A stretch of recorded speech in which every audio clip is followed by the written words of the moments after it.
അപ്പോൾ ട്രാവലിംഗ് വീഡിയോയുടെ പാർട്ട് 2 ഇപ്പോഴാണ് ഒന്ന് ടൈം കിട്ടിയത്. അതൊന്ന് അപ്ലോഡ് ചെയ്യാനായിട്ട് കുറേ പേര് ചോദിച്ചിട്ടുണ്ടായിരുന്നു. അങ്ങനെ ഞങ്ങൾ ഒരു റിസോർട്ടിലായിരുന്നു രാത്രി ഉറങ്ങിയത്. അപ്പോൾ അവിടെ രാവിലെ എഴുന്നേൽക്കുമ്പോൾ പുറത്തേക്ക് ഇതേ ഇങ്ങനെയാണ്, ഈ ഒരു കാഴ്ചയാണ് കേട്ടോ. കുറ്റാലം ആ ഒരു വെള്ളച്ചാട്ടത്തിൻ്റെ സൈഡിന് തന്നെയാണ് നമുക്ക് താമസിക്കാനായിട്ടുള്ള ആ ഒരു റൂമൊക്കെ എടുത്തിട്ടുണ്ടായിരുന്നത്. എവിടെ പോയാലും നമ്മൾ പിന്നെ ഈ ചെടികളും കാര്യങ്ങളും ഒക്കെ ആണല്ലോ കണ്ട് ആസ്വദിക്കുക. പച്ചപ്പ് ഏതൊരു മനുഷ്യനെയും ആകർഷിക്കുന്നൊരു കാര്യമാണല്ലോ. എനിക്ക് തോന്നുന്നു ഒരു 95% ആൾക്കാർക്കും ഇത് ഇഷ്ടമാണ്. ഇഷ്ടമല്ലാത്ത ആൾക്കാരും ഉണ്ടെന്ന് ഞാൻ വിശ്വസിക്കുന്നില്ല. എങ്കിൽ തന്നെയും ചെടികളും കാര്യങ്ങളും ഒന്നും ഇഷ്ടമല്ലാത്തവരും ഉണ്ട് കേട്ടോ. വീടിൻ്റെ മുറ്റത്ത് ഒരു തരി പുല്ല് പോലും മുളപ്പിക്കാത്ത ആൾക്കാരെ എനിക്ക് നന്നായിട്ട് അറിയാം. അതുകൊണ്ടാണ് ചെടികൾ ഇഷ്ടപ്പെടാത്ത ആ ഒരു 5% ഞാൻ പറഞ്ഞത്. 95% ആൾക്കാർക്കും പച്ചപ്പും ആ ഒരു നേച്ചറൊക്കെ ഒരുപാട് ഇഷ്ടപ്പെടുന്ന ആൾക്കാരാണ്. അപ്പോൾ ഞങ്ങൾ രാവിലെ ബ്രേക്ക്ഫാസ്റ്റും കാര്യങ്ങളുമൊക്കെ കഴിച്ചു. അങ്ങനെ ഒന്ന് പുറത്തേക്ക് ഇറങ്ങിയതാണ്. അതിൻ്റെ ഫ്രണ്ടിൽ അവിടെ ഒരു പാർക്കുണ്ട് കേട്ടോ, പിള്ളേരൊക്കെ കളിക്കാനായിട്ട്. അപ്പോൾ അവിടെ ഒന്ന് പിള്ളേരെയൊക്കെ ഒന്ന് കൊണ്ടുവന്നാക്കി. അവർക്ക് വെള്ളച്ചാട്ടത്തിൽ പോയിട്ട് വലുതായിട്ടൊന്നും എൻജോയ് ചെയ്യാനായിട്ട് പറ്റിയിട്ടില്ല. അപ്പോൾ ഈ പിള്ളേർ കളിക്കുന്ന സ്ഥലത്ത് ഈ കുരങ്ങന്മാർ ഒരുപാടുണ്ട് കേട്ടോ. അതുങ്ങളിങ്ങനെ വന്നിരിക്കുവാണ് എന്തെങ്കിലും ഫുഡ് ഐറ്റംസ് കിട്ടുമോ എന്ന് നോക്കാനായിട്ട്. അപ്പോൾ അതുകൊണ്ടാണ് കുഞ്ഞി ഓടി വന്ന് പറഞ്ഞത്, ദേ ഇവിടെ ഒരുത്തനിരിക്കുന്നത് കണ്ടോ.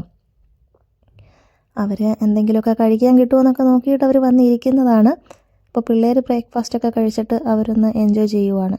ഇന്നലെ രാത്രി തന്നെ പറഞ്ഞായിരുന്നു ട്രിപ്പ് കൊള്ളത്തില്ല, കാരണം ഞങ്ങൾ നേരത്തെ മീൻപിടിപ്പാറയിൽ പോയിട്ടുണ്ടായിരുന്നു. അപ്പോൾ അവിടെ നന്നായിട്ട് വെള്ളത്തിൽ കളിക്കാൻ പറ്റുമായിരുന്നു. ഇവിടെ ഈ കുറ്റാലത്ത് വെള്ളച്ചാട്ടം എനിക്ക് ഫീൽ ചെയ്തതെന്ന് വെച്ച് കഴിഞ്ഞാൽ, നമ്മൾ നേർച്ചയിടാൻ പോകുമല്ലോ, നേർച്ചയിടാൻ പോയിട്ട് ഇറങ്ങി വരുന്നത് പോലെയാണ്. ഭയങ്കര തിരക്കായിരുന്നു കേട്ടോ. നമുക്ക് എൻജോയ് ചെയ്തൊന്നും ആ ഒരു വെള്ളത്തിൽ കുളിക്കാനൊന്നും പറ്റിയിട്ടുണ്ടായിരുന്നില്ല. അങ്ങനെ പിള്ളേർ അന്നേരം പറയുന്നുണ്ടായിരുന്നു ട്രിപ്പ് കൊള്ളില്ല എന്ന്. അങ്ങനെ ഞങ്ങൾ അവിടുന്ന് തിരിച്ച് കൊല്ലത്തേക്ക് പോകുവാണ്. പോകുന്ന വഴിയിൽ നല്ല നല്ല വ്യൂ പോയിൻറ്റ്സ് ഒക്കെ വരുമ്പോൾ ഞാനിങ്ങനെ വീഡിയോ ഓണാക്കി എടുത്ത് വെക്കുന്നുണ്ട് കേട്ടോ. അത് എത്രത്തോളം വീഡിയോയിൽ കിട്ടുന്നു എന്ന് നേരിട്ട് കാണുന്നതിൽ അത്രത്തോളം നമുക്ക് ആ ഒരു വീഡിയോയിൽ കിട്ടില്ല കേട്ടോ. ഒരു വിൻഡ് മില്ലാണ്. നമ്മൾ തമിഴ്നാട്ടിലേക്കൊക്കെ പോകുമ്പോൾ ഒരുപാട് നമുക്ക് കാണാൻ പറ്റുന്നൊരു കാഴ്ചയാണത്. അപ്പോൾ നമ്മളിപ്പോൾ ഒരു വ്യൂ പോയിൻറ്റിലേക്ക് എത്തിക്കൊണ്ടിരിക്കുവാണ് കേട്ടോ. ഒരുപാട് ആൾക്കാരിങ്ങനെ സൈഡിൽ വണ്ടിയെല്ലാം നിർത്തിയിട്ടുണ്ട്. അപ്പോൾ ഞങ്ങളും പറഞ്ഞു ഞങ്ങൾക്ക് ഇവിടെ ഇറങ്ങണം. അപ്പോൾ എല്ലാവർക്കും ഒരേ മൈൻഡ് ആയതുകൊണ്ട് തന്നെ അവർ അവിടെ വണ്ടി നിർത്തി കേട്ടോ. അങ്ങനെ ഞങ്ങളിവിടെ ഇതിൻ്റെ ആ ഒരു സൈഡിലേക്ക് എങ്ങനെയെങ്കിലും ഒന്ന് ഒതുക്കി ഇറങ്ങി കേട്ടോ. ഇത് നെല്ലിൻ്റെ പാടമായിരുന്നു എന്ന് തോന്നുന്നു. അതേ രീതിയിലാണ് അതിൻ്റെ ആ ഒരു സ്ട്രക്ചർ. ഇപ്പോൾ പക്ഷേ കൃഷിയും കാര്യങ്ങളും ഒന്നുമില്ല. ഒരുപാട് ആൾക്കാർ അവിടെ സൈഡിലെല്ലാം ഇറങ്ങി നിൽപ്പുണ്ട് കേട്ടോ. ഹൈവേയുടെ തൊട്ട് സൈഡിന് തന്നെയാണ് ഇത്. അപ്പുറവും ഇപ്പുറവുമാണ് കുറേ മലകളും നല്ല പച്ചപ്പ് കേട്ടോ. ആ ഒരു ഇളം പച്ചപ്പ് നിറമാണ് എല്ലാവരെയും ആകർഷിച്ച് ഇവിടെ ഇറക്കി നിർത്തിയിട്ടുള്ളത്. ഇതാണ് ഹസ്ബൻഡിൻ്റെ ഫ്രണ്ടിൻ്റെ ഫാമിലിയാണ് കേട്ടോ അത്. അപ്പോൾ അവരുമായിട്ടാണ് ഞങ്ങൾ ട്രിപ്പ് പോയത്. ഇവിടെ ദൂരെ ഇങ്ങനെ വലിയ മലകളാണ് കേട്ടോ. മഞ്ഞ് മൂടി കിടക്കുന്നത് പോലെ നല്ല രീതിയിലുള്ള ഒരു ഫോഗുണ്ട്. ഇപ്പോൾ ഏകദേശം ഒരു 12:30 ആയിട്ടുണ്ട് സമയം, ഉച്ചയ്ക്ക്. അപ്പോൾ ഇതാണ് ആ ഒരു വ്യൂ. നല്ല രസമാണ്. ഞങ്ങൾ ഇവിടുന്ന് പോകുന്ന വഴിക്ക് ഇവിടെ ഇങ്ങനൊരു സേവ് ദ ഡേറ്റ് ഒക്കെ നടക്കുന്ന കണ്ടിട്ടുണ്ടായിരുന്നു കേട്ടോ. പിന്നെ ട്രിപ്പ് പോകുമ്പോൾ നമുക്ക് ഫോട്ടോസൊക്കെ എടുക്കലാണല്ലോ കൂടുതലും കാര്യങ്ങൾ. അങ്ങനെ ഫോട്ടോസും കാര്യങ്ങളൊക്കെ ഞങ്ങൾ കുറേ എടുത്തിട്ടുണ്ടായിരുന്നു. അപ്പോൾ അതേ ഇതാണ്, ഞങ്ങൾ ഇത്രയും പേരുമാണ് കേട്ടോ ട്രിപ്പിന് പോയിട്ടുണ്ടായിരുന്നത്. എല്ലാവരും ഫോട്ടോസൊക്കെ എടുക്കുമ്പോൾ കുഞ്ഞിക്കും ഒരാഗ്രഹം, കുഞ്ഞിക്കും ഫോട്ടോസൊക്കെ എടുക്കണമെന്ന്. അങ്ങനെ കുഞ്ഞിയും ക്യാമറ വാങ്ങിയിട്ട് ഫോട്ടോ എടുത്തു. അപ്പോൾ അവർ ഹസ്ബൻഡും വൈഫും ഫോട്ടോയും വീഡിയോ ഒക്കെ എടുക്കുകയാണ് അവിടെ നിന്നിട്ട്. ഇവിടെ ഇതിലെ ഇങ്ങനെ നമുക്ക് താഴേക്ക് ഇറങ്ങി ഇങ്ങനെ നടന്നു പോകാം കേട്ടോ. ആ വരമ്പിലൂടെ നടന്ന് പോകാം. അത്യാവശ്യം നല്ലൊരു തെന്നലുണ്ട് ആ ഒരു വരമ്പിൻ്റെ സൈഡിന്. അപ്പോൾ നോക്കി വേണം നമ്മൾ നടന്ന് പോകാനായിട്ട്. എൻ്റെ കാലിലിട്ടിരുന്ന ചപ്പൽ അത്രയ്ക്കൊരു സ്യൂട്ടബിൾ ആയിരുന്നില്ല. അപ്പോൾ നടക്കുന്ന വഴിക്കൊക്കെ നല്ല രീതിയിൽ തെന്നലുണ്ടായിരുന്നു. ഇങ്ങനെ നടന്ന് നമുക്ക് അപ്പുറത്തെ ആ ഒരു സൈഡിലേക്ക് പോകാനായിട്ട് പറ്റും കേട്ടോ. അങ്ങനെ ഞങ്ങളിങ്ങനെ വീഡിയോസൊക്കെ എടുത്തുകൊണ്ടിരിക്കുമ്പോഴാണ് ഒരു ചേട്ടൻ വന്നത്. ഇത് പനങ്കരിക്കാണ്. പണ്ടൊക്കെ വേളാങ്കണ്ണി പോയ സമയത്താണ് ഇത് കഴിച്ചിട്ടുണ്ടായിരുന്നത്. ഇപ്പം നമ്മുടെ നാട്ടിലൊക്കെ ഒരുപാട് സുലഭമാണ്. അപ്പോൾ പുള്ളി അതിങ്ങനെ ആ ഒരു പനയോല ആ ഒരു രീതിയിൽ മുറിച്ചിട്ട് അതിനകത്തേക്ക് ഇട്ട് തന്നിട്ട് പറഞ്ഞു ഇനി പനങ്കള്ളുണ്ടെന്ന് പറഞ്ഞു. പക്ഷേ പനങ്കള്ള് തരില്ല, കാരണം അത് ഡ്രൈവിങ്ങിൻ്റെ സമയത്ത് നല്ലതല്ലെന്ന് കരുതി പുള്ളി തന്നെ പറഞ്ഞു അത് തരില്ല. അതുകൊണ്ടാണ് അതേ ഈ പനങ്കരിക്കിൻ്റെ ആ ഒരു വെള്ളം എന്തോ പാനിയൊക്കെ ചേർത്തതാണെന്ന് പറഞ്ഞു. പക്ഷേ നല്ല മധുരമായിരുന്നു കേട്ടോ. ഞാനും വാങ്ങിച്ച് ടേസ്റ്റ് ചെയ്ത് നോക്കി. പിന്നെ ഒന്ന് ടേസ്റ്റ് ചെയ്ത് നോക്കാനായിട്ട് പോലും സാധനം കിട്ടിയിട്ടുണ്ടായിരുന്നില്ല. അവർ വീട്ടിൽ തന്നെ ചെയ്താണ് കേട്ടോ ഇത് കൊണ്ടുവരുന്നത്. പക്ഷേ നല്ല രുചിയായിരുന്നു. എനിക്കൊരിത്തിരി ഒന്ന് ടേസ്റ്റ് ചെയ്ത് നോക്കാൻ മാത്രമേ കിട്ടിയിട്ടുണ്ടായിരുന്നുള്ളൂ. പിള്ളേരൊക്കെ നന്നായിട്ട് എൻജോയ് ചെയ്തത് കഴിക്കുന്നുണ്ടായിരുന്നു. അങ്ങനെ അത് അവരുടെ ഒരു ജീവിതമാർഗ്ഗം. പുള്ളി ഇങ്ങനെ ആ ഒരു പുള്ളിയുടെ ലൂണായിൽ 2 സൈഡിലും കരിക്കൊക്കെ ഇങ്ങനെ കെട്ടിവെച്ച് ഫുൾ സെറ്റപ്പ് അതിനകത്തുണ്ട്. അങ്ങനെയാണ് പുള്ളി കച്ചവടം. ഞങ്ങളെ കണ്ടിട്ടാണ് കേട്ടോ, സൈഡിൽ നിൽക്കുന്ന ഓരോരോ ഗ്രൂപ്പായിട്ടുള്ള ആൾക്കാരുടെ അടുത്തേക്ക് വന്നിട്ട് ഇങ്ങനെ ചോദിക്കും വേണമെന്ന്. അങ്ങനെ പുള്ളി നമുക്കത് വെട്ടിത്തരും. കരിക്കിൻ്റെ സാധനം ആയതുകൊണ്ടായിരിക്കാം പുള്ളി അവിടെ തന്നെ വലിച്ചെറിഞ്ഞത്. ഇവർ അങ്ങനെ പ്ലാസ്റ്റിക്കും കാര്യങ്ങളൊന്നും വലുതായിട്ട് റോഡ് സൈഡിലൊന്നും കൊണ്ട് ഇടുന്നത് അങ്ങനെ കണ്ടിട്ടില്ല. മീൻസ് തമിഴ്നാട്ടിൽ പൊതുവേ ഈ റോഡിൻ്റെ സൈഡൊക്കെ അവർ നല്ല നീറ്റായിട്ട് തന്നെ ക്ലീനാക്കി ഇട്ടിട്ടുണ്ട്. ചില സ്ഥലങ്ങളൊക്കെ വെറും കച്ചടമായിട്ട് കിടപ്പുണ്ട് കേട്ടോ. പക്ഷേ ചില സ്ഥലങ്ങളൊക്കെ പറയാതിരിക്കാൻ വയ്യ, അത്രയ്ക്ക് വൃത്തിയിൽ നല്ല നീറ്റായിട്ട് അവർ ഹാൻഡിൽ ചെയ്യുന്നുണ്ട്. അപ്പോൾ ആ പനങ്കരിക്ക് എല്ലാവരും കഴിച്ച് നോക്കുന്നുണ്ട്. അതിനും നല്ല ടേസ്റ്റ് ഉണ്ടായിരുന്നു. അപ്പോൾ ജേഡൻ അവസാനമാണ് കേട്ടോ കിട്ടിയത്. അവൻ വണ്ടിയുടെ മേളിൽ കയറിയിരുന്ന് കുറച്ച് നേരം കാഴ്ചയൊക്കെ കണ്ടുകൊണ്ടിരുന്നിട്ട് അവസാനമാണ് വന്നത്. അപ്പോൾ അവനും കുറച്ച് കഴിച്ച് നോക്കിയിട്ട് അവൻ പറഞ്ഞു അത് കൊള്ളില്ല, കരിക്കിന് അത്രയ്ക്ക് വലിയ ടേസ്റ്റ് ഇല്ലെന്നാണ് അവൻ പറയുന്നത്. അവൻ എപ്പോഴും പൊതുവേ ഒരു ഡിഫറെൻറ്റ് ടേസ്റ്റും ഡിഫറെൻറ്റ് ഒപ്പീനിയനും ഡിഫറെൻ്റ് ആയിട്ടുള്ള രീതിയിലാണ് അവൻ്റെ കാര്യങ്ങളൊക്കെ. അങ്ങനെ വണ്ടി വീണ്ടും ഓടിത്തുടങ്ങിയിട്ടുണ്ട്. ഇത് ഞാൻ ഇപ്പം ഷൂട്ട് ചെയ്യാനായിട്ട് കാര്യം, ആ ഒരു ആല് കണ്ടോ, ആലിൻ്റെ ആ ഒരു അരയാലെന്നാണ് എനിക്ക് തോന്നുന്നു. അത് പെട്ടെന്ന് വായിൽ വന്നത് അങ്ങനെയാണ് കേട്ടോ. അതിൻ്റെ ആ ഒരു വേരൊന്നും അവർ താഴേക്ക് വരുന്നതനുസരിച്ചിട്ട് മുകളിൽ തന്നെ കട്ട് ചെയ്ത് നിർത്തുവാണ് കേട്ടോ. മരം മൊത്തത്തെ മുറിച്ച് കളയാതെ അവർ നല്ല രീതിയിൽ അത് മെയിൻറ്റെയിൻ ചെയ്ത് നിർത്തിയിട്ടുണ്ട്. ഇപ്പോൾ ഈ പൊയ്ക്കൊണ്ടിരിക്കുന്ന സ്ഥലത്തുമൊക്കെ ഒരുപാട് ആൾക്കാരിങ്ങനെ വണ്ടി നിർത്തി ഇങ്ങനെ ഇറങ്ങി നിന്ന് ഫോട്ടോസൊക്കെ എടുക്കുന്നുണ്ട് കേട്ടോ. മുന്നിലേക്ക് പോകുന്തോറും കണ്ടോ വലിയ കുന്നുകളാണ്. അപ്പോൾ നമ്മളിനി ഇതൊക്കെ കയറി ഇങ്ങനെ കറങ്ങിയാണ് നമ്മൾ കൊല്ലത്തേക്ക് എത്തിച്ചേരേണ്ടത്. നല്ല ഭംഗിയാണ് കേട്ടോ. ഇങ്ങനെ നമുക്ക് എപ്പോഴും ഈ ഒരു ഫ്രണ്ട് സീറ്റിലാണെന്നുണ്ടെങ്കിൽ നല്ലൊരു വ്യൂ ആണ് കേട്ടോ. ഭയങ്കര ഒരു അടിപൊളി വ്യൂ ആണ്. ഇനി ഞങ്ങൾ സൈഡിന് കുറച്ച് ഫ്രൂട്ട്സ് കണ്ടായിരുന്നു. നേരത്തെ ഞങ്ങൾ പറഞ്ഞിട്ടുണ്ടായിരുന്നു പോകുന്ന വഴിക്ക് നമുക്ക് തിരിച്ചു പോകുമ്പം കുറച്ച് ഫ്രൂട്ട്സ് വാങ്ങിക്കണമെന്ന്. അപ്പോൾ വണ്ടിയിൽ നിന്ന് ഇറങ്ങാൻ നേരം ഇവയ്ക്ക് എപ്പോഴും ഓരോരോ കാര്യങ്ങൾക്ക് കരച്ചിലാണ് കേട്ടോ. ചുമ്മാ അതിങ്ങനെ ഓരോരോ കാര്യങ്ങളിങ്ങനെ വാശി പിടിച്ചിങ്ങനെ ചോദിക്കുകയും പറയുകയും ചെയ്തുകൊണ്ടേയിരിക്കും. അപ്പോൾ അവിടെ ഇങ്ങനെ മാങ്ങ ഇങ്ങനെ കട്ട് ചെയ്ത് തരും കേട്ടോ. അത് ഐസ്ക്രീം മാങ്ങയെന്നാണ് കേട്ടോ പറഞ്ഞത്. പക്ഷേ അതിന് നല്ല ടേസ്റ്റ് ഉണ്ടായിരുന്നു. എല്ലാവരും കുറേശ്ശെയൊക്കെ കഴിച്ച് നോക്കുന്നുണ്ടായിരുന്നു. അപ്പോൾ കുഞ്ഞി വിചാരിച്ചത് അത് ഐസ്ക്രീം അവിടെ കൊടുക്കുന്നതെന്നാണ്. അപ്പോൾ അങ്ങനെ കുഞ്ഞി ബഹളം ഉണ്ടാക്കാനായിട്ട് തുടങ്ങി. അത്യാവശ്യം വലിയൊരു ഫ്രൂട്ട്സ് കടയായിരുന്നു കേട്ടോ. ഒരുപാട് ആൾക്കാർ സൈഡിനൊക്കെ വണ്ടി നിർത്തിയിട്ട് വന്നിട്ട് അവരൊന്ന് റെസ്റ്റ് ചെയ്യുന്ന സ്ഥലവും കൂടിയൊക്കെയാണ്. അവരൊക്കെ ഒന്ന് ഇറങ്ങി നിന്ന് ഒന്ന് റിലാക്സ് ആയിട്ടൊക്കെ പോകുന്നുണ്ട് സൈഡിൽ നിന്ന്. അപ്പോൾ ഇവിടെ ഒരു സൈഡിൽ നിന്ന് അങ്ങറ്റം വരെ ഇങ്ങനെ ഒരു ഫ്രൂട്ട്സ് ഇങ്ങനെ നിരത്തി വെച്ചിരിക്കുകയാണ്. നമുക്ക് അറിഞ്ഞൂടാത്ത പേരുള്ള കുറേ ഫ്രൂട്ട്സ് ഉണ്ട് കേട്ടോ. റംബൂട്ടാൻ ഇപ്പോൾ നമ്മുടെ നാട്ടിൽ സുലഭമാണല്ലോ. നമ്മളിങ്ങനെ എവിടെയെങ്കിലുമൊക്കെ പോകുന്ന സമയത്ത് തന്നെ വഴിയരികിൽ തന്നെ ഓരോരുത്തർ ഒരു ചെറിയൊരു ടേബിളിൽ അല്ലെങ്കിൽ ചെറിയൊരു ചെയറിലൊക്കെ വെച്ച് തന്നെ ഇങ്ങനെ വിൽക്കുന്നുണ്ട്. അപ്പോൾ ഒരുപാട് വെറൈറ്റീസ് ഉണ്ടല്ലോ റംബൂട്ടാൻ തന്നെ. നല്ല ഫ്ലഷ് ഉള്ളൊരു വെറൈറ്റി ഉണ്ടല്ലോ, അതാണ് നമ്മുടെ വരിക്ക എന്ന് പറയുന്നൊരു വെറൈറ്റി. അപ്പോൾ അതിൽ നല്ല രീതിയിൽ മാംസം ഉണ്ടാവും. ഇവിടെ ഇത് നമ്മുടെ ഈ ഒരു അവക്കാഡോ ഉണ്ടല്ലോ, അവക്കാഡോ ഞാൻ കുറേ നാളായിട്ട് വാങ്ങില്ലായിരുന്നു. കാരണം ഏത് പുറമേ നോക്കി നല്ലതെന്ന് നോക്കി എടുത്തു കഴിഞ്ഞാൽ അകം മൊത്തത്തെ അങ്ങ് കറുത്ത് ആകെ ഡാമേജ് ആയിട്ടിരിക്കുന്ന രീതിയിൽ. അതെനിക്ക് തോന്നുന്നത് വിളയാത്തത് കൊണ്ടായിരിക്കുമെന്നാണ് എനിക്ക് തോന്നുന്നത് കേട്ടോ. പക്ഷേ ഇവിടുന്ന് വാങ്ങിയത് നല്ലതായിരുന്നു. വോയിസ് ഓവർ ഇതൊക്കെ ഞാൻ ഉപയോഗിച്ച് കഴിഞ്ഞിട്ട് കൊടുക്കുന്നത് കൊണ്ടാണ് നല്ലതാണെന്ന് പറയുന്നത്. പിന്നെ ഇത് ഫ്രഷായിട്ട് പറിച്ചു കൊണ്ടുവന്ന പേരയ്ക്കാണ് കേട്ടോ. ഇവർ പറയുന്നത് മലമുകളിൽ നിന്ന് വിഷമൊന്നും അടിക്കാതെ നല്ല നാടൻ മരത്തിൽ നിന്ന് തന്നെ പറിച്ചു കൊണ്ടുവരുന്ന കാട്ടുപേരയ്ക്ക എന്നാണ് ഇവർ പറയുന്നത് കേട്ടോ. ഇതും വീട്ടിൽ കൊണ്ടുവന്ന് കഴിച്ച് നോക്കിയായിരുന്നു. അപ്പോൾ ടേസ്റ്റ് ഉണ്ടായിരുന്നു. ഇത് ചുമന്ന നിറമാണ് കേട്ടോ. നല്ല ഫ്രഷ്നെസ് ആയിരുന്നു നമ്മൾ അവിടെ നിന്ന് എടുക്കുമ്പം തന്നെ. അങ്ങനെ ഒരുപാട് ഫ്രൂട്ട്സ് ഉണ്ടായിരുന്നു ഇവിടെ. കുറേയൊക്കെ ഇങ്ങനെ കേട് വന്ന് പോകുന്നതൊക്കെ എനിക്ക് തോന്നുന്നു ഇവർ പശുവിനൊക്കെ കൊടുക്കുമെന്ന് തോന്നുന്നു. അത് വന്നിട്ട് ഇടയ്ക്കിടയ്ക്ക് ഓരോരുത്തരിങ്ങനെ സൈഡിൽ കൂടെ വന്നിട്ട് അതിങ്ങനെ വലിയ ബക്കറ്റിലും ബോക്സിലും ഒക്കെ ആക്കിയിട്ട് കൊണ്ടുപോകുന്നുണ്ടായിരുന്നു. ഇത്രയും വലിയ ക്വാണ്ടിറ്റിയിൽ ഇവരിങ്ങനെ ഫ്രൂട്ട്സൊക്കെ എടുത്തു വെച്ച് കച്ചവടം ചെയ്യുമ്പോൾ ഉറപ്പായിട്ട് ഇവർക്ക് കുറേ അധികമൊക്കെ ഇങ്ങനെ കേടായും പോകും. അതുപോലെ തന്നെ ഇവർ നമുക്ക് ആവശ്യത്തിലധികം സാമ്പിളും തരാറുണ്ട്. ഇത് ആട്ടിൻകാലെന്നാണ് പറയുന്നത് കേട്ടോ. ഇതിങ്ങനെ വെള്ളത്തിലിട്ട് വേവിച്ചിട്ട് ഊറ്റിയെടുത്തൊക്കെ അരിച്ചെടുത്തത് തിളപ്പിച്ച് കുടിക്കുമെന്നാണ് പറയുന്നത്. മലയുടെ മുകളിൽ നിന്ന് കൊണ്ടുവരുന്നെന്നാണ് പറയുന്നത്. കറക്റ്റായിട്ട് അറിയുന്നവരൊന്ന് പറയണം കേട്ടോ. ഞാൻ പറഞ്ഞില്ലേ നേരത്തെ ഫ്രൂട്ട്സൊക്കെ ഇങ്ങനെ കേടായത് കൊടുക്കുമെന്ന്. ആ ഇരിക്കുന്ന പപ്പായ മൊത്തം പോയതായിരുന്നു. അങ്ങനെ ഞങ്ങൾ കുറച്ച് വാങ്ങിയിട്ട് വണ്ടിയിലേക്ക് കയറുവാണ് കേട്ടോ. അപ്പോൾ ടെസ്സി ഒരു കമ്പൊടിക്കാൻ പോയിട്ടുണ്ട്. ചെറിയൊരു കുരുത്തക്കേട് കാണിക്കുന്നത് കൊണ്ട് അവളൊരു കമ്പൊടിക്കാനായിട്ട് അപ്പുറത്തെ സൈഡിലേക്ക് പോവുകയാണ് കേട്ടോ.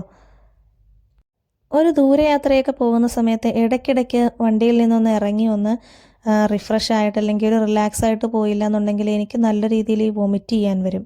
അപ്പോൾ ഞാൻ ഒരു ചെറിയൊരു ഷോർട്ട് വീഡിയോ ചെയ്തിട്ടുണ്ടായിരുന്നു നേരത്തെ. ഞാൻ അതുകൊണ്ട് ഇപ്പോൾ കുറേ നാളായിട്ട് ലോങ് ആയിട്ട് യാത്രയൊക്കെ പോകുന്നതിന് മുന്നേ ഒരു ടാബ്ലറ്റ് എടുക്കാറുണ്ട്. ടാബ് അവോമിൻ എന്നാണ്. അത് എല്ലാവരും എടുത്ത് ഉപയോഗിക്കരുത്. ഡോക്ടർ കൺസൾട്ടേഷൻ എടുത്തിട്ട് മാത്രമേ ഉപയോഗിക്കാവുള്ളൂ കേട്ടോ.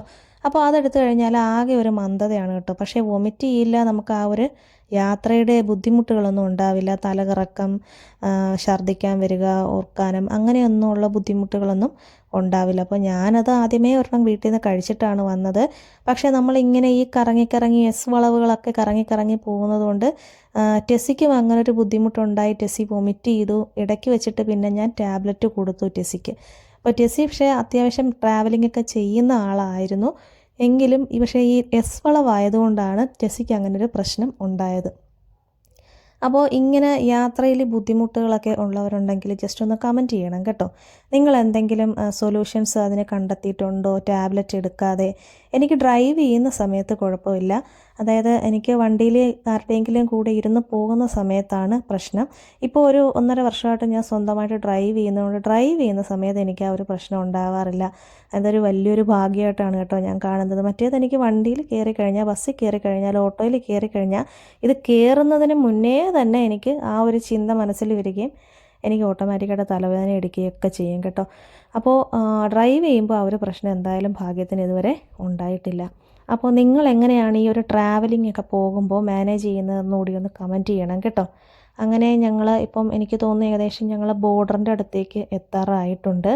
അപ്പോൾ പിള്ളേർക്കൊക്കെ വിശപ്പിൻ്റെ കാര്യം ഇങ്ങനെ പറയുന്നുണ്ട്. ഞങ്ങൾ ഇതുവഴിയാണ് അങ്ങോട്ടേക്ക് പോയത്, തെങ്കാശിക്ക് പോയത്. തെങ്കാശിക്ക് പോയ സമയത്ത് ഞങ്ങളൊരു വ്യൂ പോയിൻ്റ് കണ്ടിട്ടുണ്ടായിരുന്നു കേട്ടോ. ഒരു ഡാമാണ്. ഒരു ഡാമിൻ്റെ സൈഡിൽ കുറേ ആൾക്കാർ ഒരു വ്യൂ പോയിൻ്റ് പോലെയൊക്കെ അവരിങ്ങനെ കെട്ടിയിട്ടിട്ടുണ്ടായിരുന്നു, ഇങ്ങനെ വെള്ളമൊക്കെ പോകുന്നത് കാണാനായിട്ട്. അപ്പോൾ ആ ഒരു സ്ഥലത്തൊക്കെ നിർത്തണം, തിരിച്ചു പോകുമ്പോൾ നമുക്ക് കയറണമെന്നൊക്കെ പറഞ്ഞിട്ടാണ് ഞങ്ങളിങ്ങനെ പോയിക്കൊണ്ടിരിക്കുന്നത്. നമ്മളീ പോകുന്ന വഴിക്കൊക്കെ തന്നെ വലിയ ലോറികളുണ്ട് കേട്ടോ. യഥാർത്ഥത്തിൽ ഈ ലോറികളൊക്കെ രാത്രിയാണ് പോകേണ്ടതെന്നാണ് പറഞ്ഞിട്ടുള്ളത്. പക്ഷേ അവർ ഇതിലിങ്ങനെ ഇടയ്ക്കിടയ്ക്ക് വരെ ഇങ്ങനെ കാണുന്നുമുണ്ട്.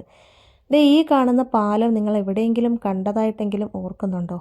ഈ ഒരു പാലത്തിൻ്റെ ഇതിപ്പോൾ നമ്മൾ കാണുന്ന ഇവിടെയല്ല ഷൂട്ടിങ് നടന്നത്. നമ്മുടെ ദിൽസേ സിനിമയിലെ ഷാറൂഖ് ഖാൻ്റെ ആ ഒരു ഫിലിമിലെ ആ ട്രെയിനിലെ സോങ് ഉണ്ടല്ലോ, അത് ഈ ഒരു പാലത്തിൻ്റെ കണ്ടിന്യൂഷൻ ആയിട്ടുള്ള തമിഴ്നാട്ടിൽ വെച്ചിട്ട് പാലത്തിൻ്റെ കളറൊക്കെ ഫുള്ള് ചേഞ്ച് ചെയ്തു. ട്രെയിനിൻ്റെ കളറുമൊക്കെ ഫുള്ള് ചേഞ്ച് ചെയ്തിട്ടായിരുന്നു ഇത് ഈ ഒരു പാലത്തിൽ വെച്ചിട്ടായിരുന്നു കേട്ടോ ആ ഒരു പാട്ട് ഷൂട്ട് ചെയ്തിട്ടുണ്ടായിരുന്നു. ഇത് കുറച്ച് അങ്ങോട്ടേക്ക് പോകുമ്പോൾ നമുക്ക് നല്ല രീതിയിൽ കാണാൻ പറ്റുന്നുണ്ടായിരുന്നു. ഞങ്ങൾ ഇങ്ങോട്ട് വന്ന സമയത്ത് നല്ലതുപോലെ കണ്ടിട്ടുണ്ടായിരുന്നു. അങ്ങനെ നമ്മൾ മുന്നോട്ട് പോയിക്കൊണ്ടിരിക്കുകയാണ് കേട്ടോ. ഇത് റബ്ബറിൻ്റെ തോട്ടമാണ്. റബ്ബർ തോട്ടം അത്യാവശ്യം നല്ല രീതിയിൽ, അതിൻ്റെ താഴെയൊക്കെ നല്ല രീതിയിൽ നിലത്തൊക്കെ നല്ല പച്ചപ്പാണ് കേട്ടോ. റബ്ബർ തോട്ടങ്ങളൊക്കെ സാധാരണ ഇങ്ങനെ ഉണങ്ങി വരേണ്ട രീതിയിലാണ് കണ്ടിട്ടുള്ളത്. ഇതേ അവിടെ ഒരു കുന്നും പ്രദേശം, ആരോ അത് പ്രോപ്പർട്ടി മൊത്തത്തെ വാങ്ങിയിട്ട് അവിടെ കൃഷി ഇറക്കാനായിട്ട് മെയിൻ്റനൻസ് പണികളൊക്കെ നടത്തിക്കൊണ്ടിരിക്കുകയാണ്. ഞങ്ങൾ അങ്ങോട്ടേക്ക് പോയപ്പോൾ JCB ഒക്കെ വന്നിട്ട് അവർ വഴി ഒരുക്കുന്നുണ്ടായിരുന്നു. ഇപ്പോൾ അത് തിരിച്ചു വന്നപ്പോൾ ആ ഒരു വഴിയൊക്കെ ഒരുവിധം ഏകദേശം അവർ സെറ്റാക്കി എടുത്തിട്ടുണ്ട് കേട്ടോ. തമിഴ്നാട്ടിൽ പിന്നെയും കൂടുതൽ പേരുടെയും ജീവിതമാർഗ്ഗം എന്ന് പറയുന്നത് എനിക്ക് തോന്നുന്നു കൃഷി തന്നെയാണെന്ന് തോന്നുന്നു. കാരണം തമിഴ്നാട്ടിലേക്കുള്ള യാത്രയിൽ കൂടുതലായിട്ടും കാണാൻ കഴിയുന്നത് കൃഷിപ്പാടങ്ങളും നെൽപ്പാടങ്ങളും പല തരത്തിലുള്ള, അതായത് അവരുടെ കാലാവസ്ഥയ്ക്ക് അനുയോജ്യമായിട്ടുള്ള എല്ലാ തരത്തിലുള്ള സാധനങ്ങളും തമിഴ്നാട്ടിൽ കൃഷി ചെയ്യുന്നുണ്ട്. അതുപോലെ തന്നെ നമ്മുടെ കേരളത്തിൽ നിന്ന് തന്നെ ഒരുപാട് പേര് അവിടെ ചെന്നിട്ട് സ്ഥലം ഇങ്ങനെ ലീസിനെടുത്തിട്ട് അതല്ലെങ്കിൽ പാട്ടത്തിനെടുത്തിട്ട് അവർ കൃഷി ചെയ്യുന്നതായിട്ട് എനിക്കറിയാം കേട്ടോ. അങ്ങനെ പലതരത്തിലുള്ള ബിസിനസ്സുകൾ അവിടെ ഒരുപാട് ഏരിയ ഇങ്ങനെ ഒഴിഞ്ഞു കിടക്കുന്നത് കൊണ്ട് ഒത്തിരി സ്ഥലമുണ്ട് നമ്മുടെ തമിഴ്നാട്ടിൽ. അപ്പോൾ അവിടെ ഒരുപാട് പേരിങ്ങനെ നമുക്ക് തുച്ഛമായ വിലയ്ക്കൊക്കെ സ്ഥലം കിട്ടും. നമ്മുടെ കേരളത്തിൽ നല്ല വാടകയാണല്ലോ, പക്ഷേ അവിടെ അങ്ങനെയല്ല. ഒരുപാട് നിലമൊക്കെ ഇങ്ങനെ നമുക്ക് പാട്ടത്തിനെടുത്തിട്ട് കൃഷി ചെയ്യാൻ പറ്റും.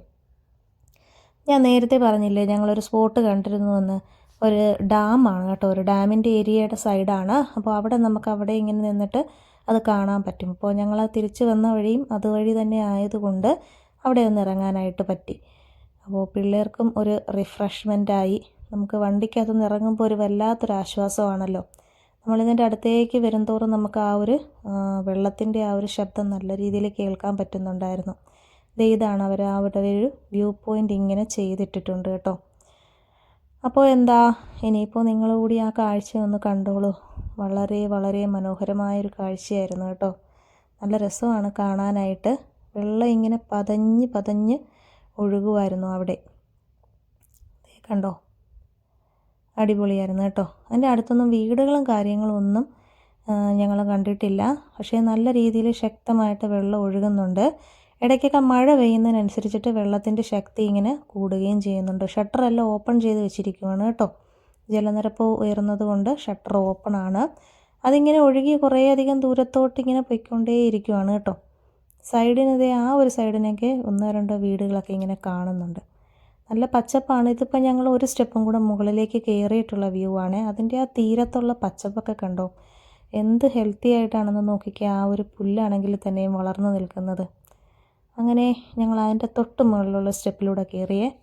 അതിൻ്റെ മുകളിൽ നിന്നുള്ള വ്യൂ നല്ല സൂപ്പറാണ് കേട്ടോ. ഇങ്ങനെയൊക്കെയുള്ള ഒരു നേച്ചർ വ്യൂ പോയിൻറ്റിലൊക്കെ ചെന്ന് കഴിഞ്ഞാൽ എത്ര ഫോട്ടോ എടുത്താലും മതിയാവില്ല. ഏതൊക്കെ രീതിയിൽ ഫോട്ടോ പോർട്രേറ്റ് എടുക്കും, വീഡിയോസൊക്കെ തന്നെ ആണെങ്കിലും ഇപ്പോൾ ഷോർട്സിൻ്റെ റീൽസിൻ്റെയൊക്കെ കാലമായതുകൊണ്ട് എത്രയൊക്കെ വീഡിയോസ് എടുത്താലും നമുക്ക് അങ്ങോട്ടേക്ക് മതിയാവില്ല. ഇപ്പോൾ അതേ നോക്കിക്കേ, നല്ല കുറച്ചും കൂടെ സ്പീഡ് കൂടിയിട്ടുണ്ട് കേട്ടോ. വെള്ളത്തിന് നല്ല ശക്തിയായിട്ടാണിപ്പോൾ ഒഴുകി പോകുന്നത്.